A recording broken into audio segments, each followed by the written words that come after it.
दोस्तों स्वागत है आप सभी का बैंकिंग एग्जामिन चैनल में। आज के इस सेशन में हम लोग IBPS RRB PO में पूछा हुआ memory based circular seating arrangement देखेंगे, जिसमें कुछ लोग जो है इनसाइड फेस करके देख रहे हैं और कुछ लोग जो है सो आउटसाइड फेस करके देख रहे हैं।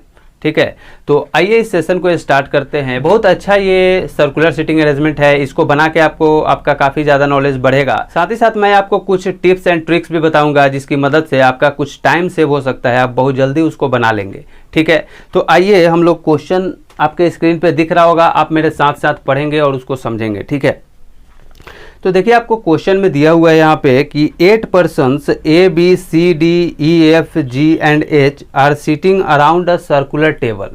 ठीक है, आगे दिया हुआ है कि such that 5 of them are facing towards the center and the rest are facing away from the center।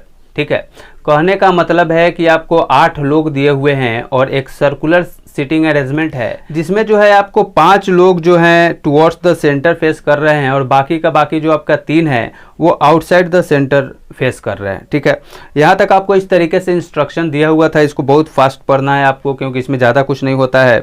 अब इसके बाद जो है मेन आपका यहाँ से इंफॉर्मेशन स्टार्ट होता है। ठीक है, तो आइए देखिए यहाँ पे आपको दिया हुआ है कि 3 persons are sitting between F and H। ठीक है, कॉमा के बाद दिया हुआ है who is facing the centre.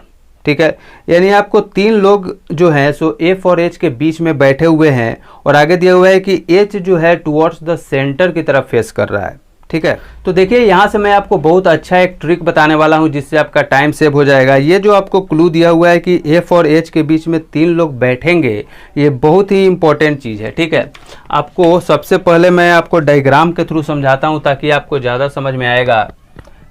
8 लोग बैठेंगे एक सर्कुलर सीटिंग अरेंजमेंट में, तो उसका डायग्राम हम लोग इस तरीके से बनाएंगे। ठीक है, यहाँ पे आपको दिया हुआ है कि F और H के बीच में जो है आपको 3 लोग बैठे हुए हैं। ठीक है, F और H के बीच में 3 लोग बैठे हुए हैं। तो यहाँ पे ध्यान दीजिए कि जिन दो के बीच में 3 पर्सन बैठे हुए हैं ना, वो ये दोनों जो पर्सन है हमेशा एक स्ट्रेट लाइन पे ही आएगा। ठीक है, जैसे देखिए अगर ये पूरा स्ट्रेट लाइन है तो F और H इसी लाइन पे आएगा। ठीक है, यहाँ पे भी आप रख सकते हैं, बट कहने का मतलब है कि जहां भी आएंगे एक ही स्ट्रेट लाइन पे आएंगे।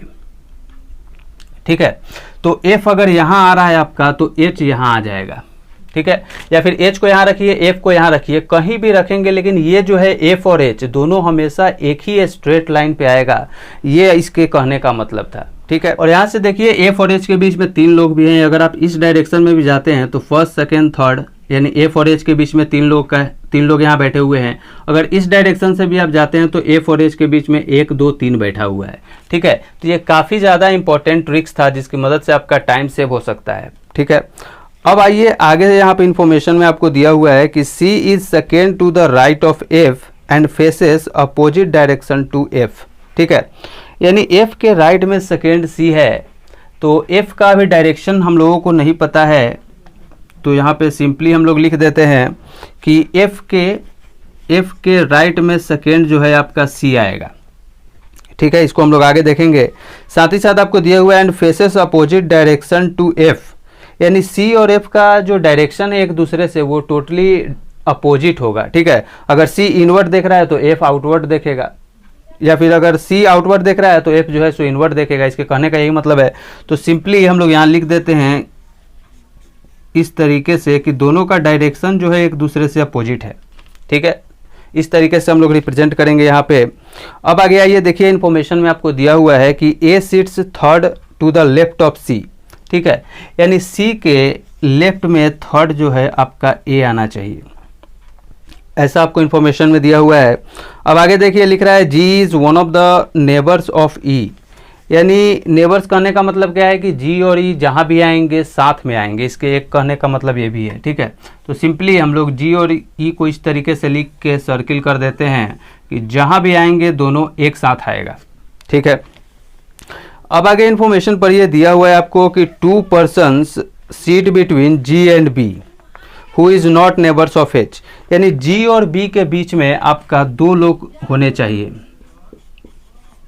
साथ ही साथ आपको इन्फॉर्मेशन में दिया हुआ है कॉमा दे के who is not neighbour of H, यहाँ जो हु है वो B के लिए आया है, यानी कहने का मतलब है कि बी और एच कभी भी साथ में नहीं आना चाहिए।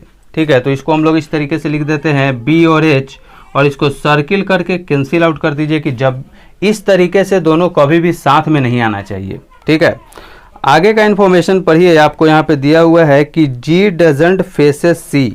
ठीक है, यानी जी जो है एफ को फेस नहीं करना चाहिए, ये भी बहुत इंपॉर्टेंट आपको इंस्ट्रक्शन दिया हुआ है और इसको आपको अच्छे तरीके से फोकस करके समझना बहुत ज़रूरी है।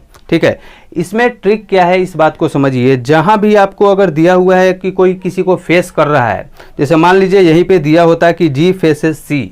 ठीक है, तो इसका कहने का मतलब है अगर जी फेसेस सी अगर रहता कहीं भी, तो हमेशा ध्यान दीजिए कि अगर फेस करेगा तो हमेशा दोनों का साइन जो है सो इनवर्ट डायरेक्शन में ही होगा। जहाँ भी अगर फेसेस अगर दे दिया कि एक दूसरे को फेस कर रहा है तो उसका डायरेक्शन इसी तरीके से होगा, यानी दोनों का जो डायरेक्शन है वो आपका इनवर्ट डायरेक्शन ही होगा। ये भी ट्रिक है, जहाँ आपको इस तरीके से मिल जाए, समझिए कि दोनों का डायरेक्शन इनवर्ट दिया हुआ है, तो इस तरीके का बहुत सारा हिडन जो है आपको इन्फॉर्मेशन दिया हुआ रहता है, जिसको आपको समझने की ज़रूरत है। बट यहाँ पे आपको दे रहा है कि जी डजंट फेसेस सी। ठीक है, तो इसका कहने का मतलब हुआ कि दोनों कभी भी इनवर्ड नहीं होंगे। ठीक है, अगर एक इनवर्ड है तो दूसरा आउटवर्ड होगा, या फिर दोनों का दोनों आउटवर्ड हो सकता है, बट दोनों का दोनों इनवर्ड फेस कभी नहीं करेगा। ऐसा ये जो है आपको इन्फॉर्मेशन में दिया हुआ है। ठीक है, अब यहाँ से हम लोग इसको लिख लेते हैं ताकि बाद में यूज हम लोग इसका करेंगे। सिंपली लिखिए कि डी डजंट फेसेस सी। इस तरीके से हम लोग लिख देते हैं कि जी जो है सो सी को फेस नहीं कर रहा है। अब आगे ये इन्फॉर्मेशन में आपको दिया हुआ है कि G and A faces same direction. ठीक है, यानी जी और ए जो है दोनों आपका सेम डायरेक्शन होना चाहिए। अगर जी इनवर्ड देख रहा है तो ए भी इनवर्ड देखेगा, अगर जी आउटवर्ड देख रहा है तो ए भी आउटवर्ड देखेगा। ठीक है, अब इसी में आगे आपको दिया हुआ है कि बट अपोजिट टू एफ।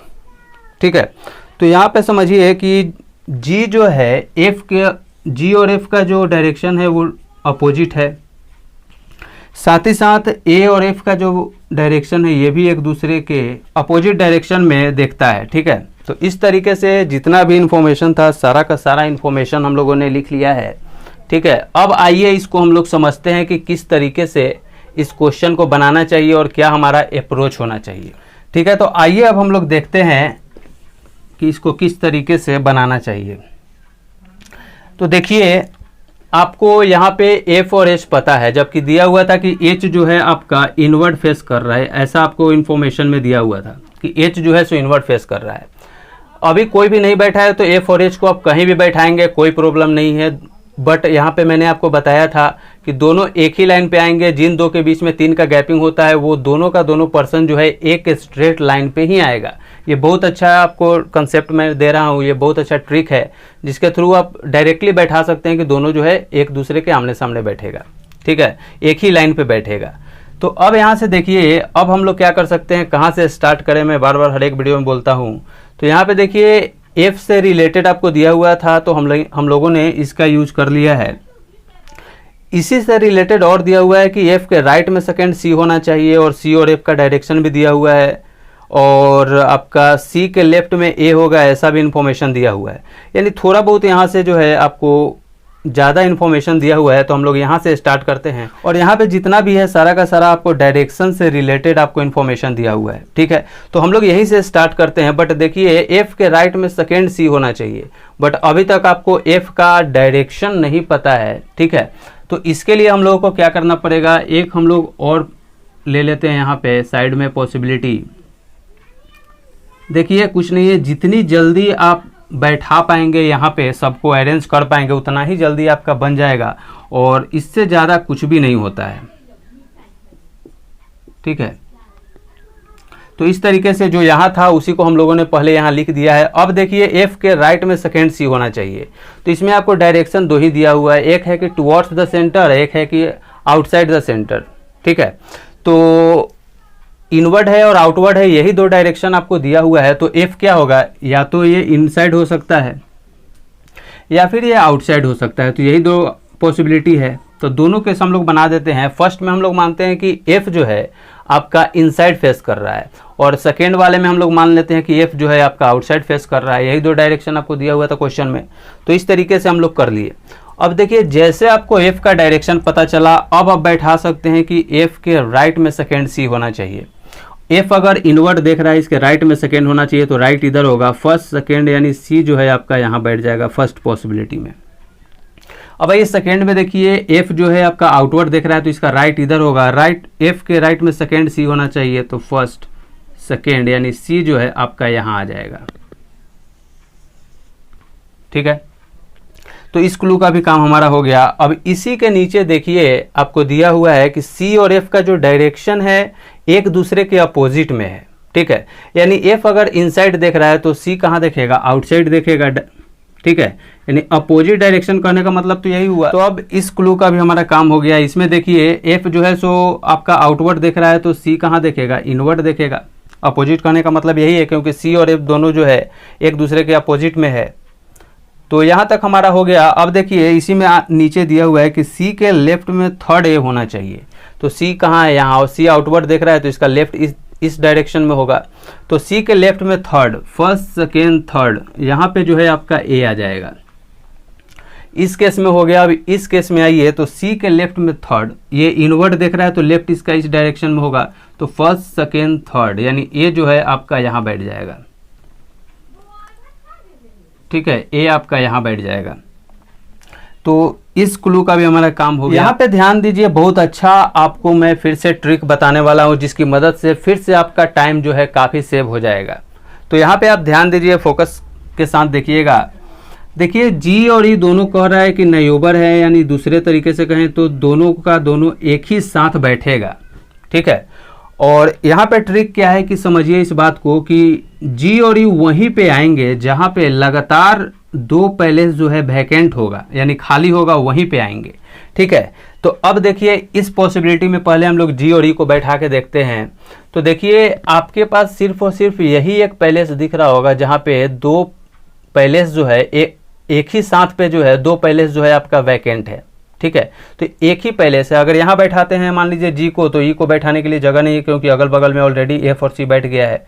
यहाँ बैठाइएगा तो फिर एक बैठ जाएगा जी, लेकिन इसके अगल बगल में ई को बैठने के लिए जगह नहीं है, क्योंकि एच और सी ऑलरेडी बैठ गया है। यानी आप 100% श्योर हो गए कि जी और ई जब भी बैठेगा तो यहीं बैठेगा।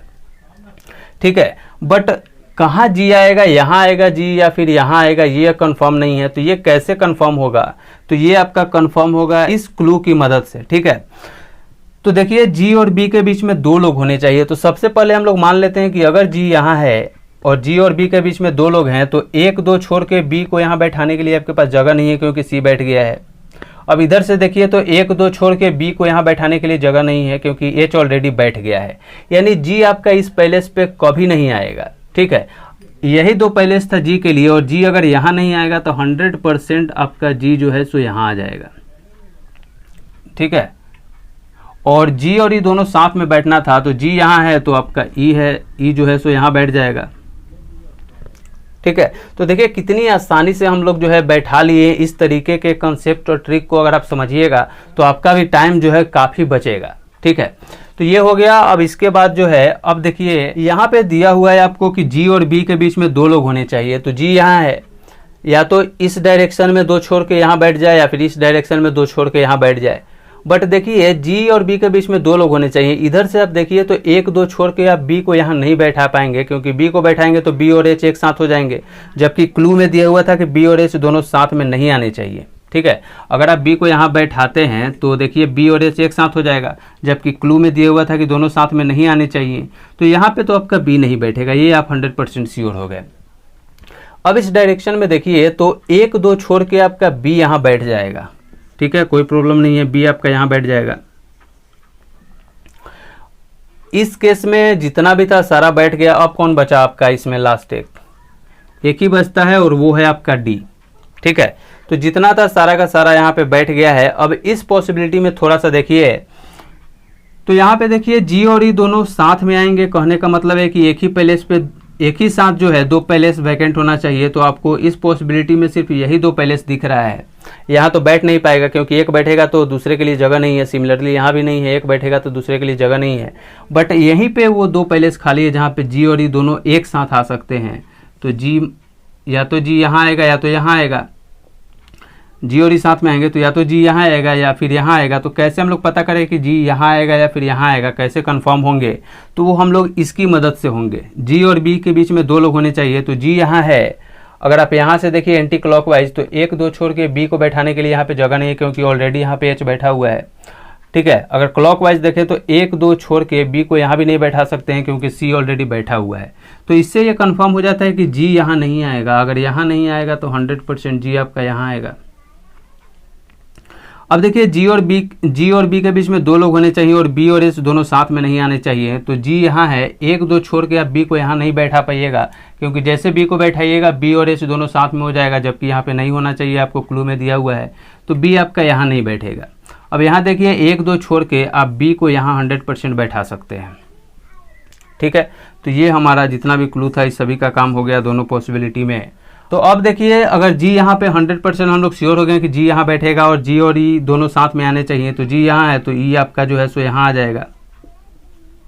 ठीक है, तो अब देखिए आपके पास सिर्फ एक ही पैलेस बचता है और एक ही पर्सन बचता है, वो जो है सो आपका डी है। ठीक है, तो सभी का सभी जितना भी पर्सन था सभी का सभी बैठ चुका है। अब आपके पास जो मेनली क्लू बचता है वो है, पूरा का पूरा क्लू जो है आपका डायरेक्शन पे बेस्ड है। ठीक है, यानी सिंपली अब जो है दोनों पॉसिबिलिटी में से कोई एक पॉसिबिलिटी गलत होगा, वो जो है सो आपका डायरेक्शन के बेसिस पे गलत होने वाला है। ठीक है, तो अब आइए हम लोग थोड़ा सा देखते हैं। आपको दिया हुआ है कि जी और ए दोनों का जो डायरेक्शन है वो सेम डायरेक्शन है। ठीक है, तो जी कहाँ है आपका, जी यहाँ है और ए यहाँ है, दोनों में अभी किसी का नहीं पता है। ठीक है, तो छोड़ दीजिए। इसके आगे ये आपको दिया हुआ है कि जी और एफ दोनों का डायरेक्शन एक दूसरे के अपोजिट में होना चाहिए। तो एफ का आपका अगर इनवर्ड है, ठीक है, तो जी का कहाँ होगा, आउटवर्ड हो जाएगा। अपोजिट कहने का मतलब यही है, जी और एफ दोनों एक दूसरे के अपोजिट डायरेक्शन में है। तो एफ अगर इनवर्ड देख रहा है तो जी जो है सो आपका आउटवर्ड देखेगा। ठीक है, सिमिलरली यहाँ भी देखिए एफ अगर आउटवर्ड देख रहा है तो इसके अपोजिट में जी जो है सो इनवर्ड देखेगा। और यहीं पे ध्यान दीजिए कि ये पॉसिबिलिटी आपका इसके कारण यहीं पे गलत हो जाता है। अब आपको कुछ भी चेकआउट करने की ज़रूरत नहीं है। क्यों? क्योंकि मैंने आपको ऑलरेडी बताया था। देखिए यहाँ पे आपको दिया हुआ था कि जी डजंट फेसेस सी, यानी जी एक दूसरे को फेस नहीं करता है। और मैंने बताया था कि फेस करने का मतलब होता है कि दोनों का दोनों इनवर्ड डायरेक्शन में देखना चाहिए। ठीक है, तो बट यहाँ पे दिया हुआ है कि जी डजंट फेसेस सी, यानी दोनों का दोनों एक दूसरे के आमने सामने नहीं होना चाहिए, एक दूसरे को फेस नहीं करना चाहिए। बट यहाँ पे अगर आप देखते हैं तो देखिए एक दूसरे को फेस कर रहा है, इसके कारण ये पॉसिबिलिटी आपका गलत हो जाता है। यानी अब आपको 100% सिर्फ और सिर्फ इसी पॉसिबिलिटी में पूरा का पूरा आपका फोकस होना चाहिए। ठीक है, तो अब देखिए इस कंक्लूजन, इस क्लू का काम हमारा हो गया है और साथ ही साथ हमारा इस क्लू का भी काम हो गया है। अब हमारे पास सिर्फ 2 ही आपको बचा हुआ है। एक बचा हुआ है कि जी और ए दोनों का डायरेक्शन सेम होना चाहिए। तो जी का अगर आउटवर्ड है तो ए का देखिए इसमें आउटवर्ड हो जाएगा, क्योंकि जी और ए दोनों का दोनों जो है सो सेम डायरेक्शन में होना चाहिए। ठीक है, और इसी केस में देखिए यहाँ पे देखिए जी और सी जो है एक दूसरे को फेस नहीं कर रहा है। ये भी सेटिस्फैक्शन, ये भी जो है सो क्लू सेटिस्फाइड हो जा रहा है। ठीक है, अब आपके पास सिर्फ और सिर्फ जो है आपका लास्ट यहाँ पे क्लू बचता है कि ए और एफ का दोनों का जो डायरेक्शन है वो एक दूसरे के अपोजिट है। ठीक है, तो ए का हमको पता चल गया और एफ का भी पता है हम लोगों को, बस देखना है कि सेटिस्फाइड कर रहा है कि नहीं। तो ए और एफ दोनों का डायरेक्शन जो है अपोजिट होना चाहिए एक दूसरे के। तो देखिए एफ इनवर्ड देख रहा है तो ए आउटवर्ड देख रहा है, यानी ये वाला भी जो आपका क्लू है पूरी तरीके से सेटिस्फाइड हो रहा है। अब आपको कुछ नहीं करना है। आपको दिया हुआ था कि 5 लोग जो हैं सो टुवर्ड्स द सेंटर देख रहे हैं और 3 लोग जो हैं, क्योंकि 8 ही लोग थे तो 3 लोग जो हैं सो आउटसाइड द सेंटर देखेंगे। ठीक है, तो 3 आपका मालूम चल गया कि आउट वाला है आपका जी, ए और सी, तीनों का तीनों देख चुका है। अब यानी जितना भी अब बचा है सारा का सारा इनवर्ड देखेगा। तो सिंपली सबका डायरेक्शन आपको इनवर्ड बना देना है और इस तरीके से आपका जो ये सीटिंग अरेंजमेंट था ये आपका पॉसिबिलिटी फर्स्ट इस तरीके से सही हो जाता है। तो आई होप आपको आज का ये सेशन देख के काफ़ी कुछ नॉलेज बढ़ा होगा, आपको काफ़ी मज़ा आया होगा ये सेशन देख के और आपका कॉन्फिडेंस और नॉलेज दोनों बढ़ा होगा। मैंने अपने तरीके से पूरा एफर्ट लगाया, हर एक वो बात मैंने आपको बताया, हर एक वो टिप्स बताया, हर एक वो ट्रिक आपको बताया, साथ ही साथ मैंने आपको अप्रोच भी बताया जिससे आपका टाइम सेव हो सके और आप जल्दी से जल्दी क्वेश्चन को सॉल्व करें। ठीक है, तो मिलूंगा आपसे नेक्स्ट वीडियो में अच्छे कंसेप्ट और ट्रिक्स के साथ। तब तक आप सभी का बहुत बहुत धन्यवाद। Thank you so much.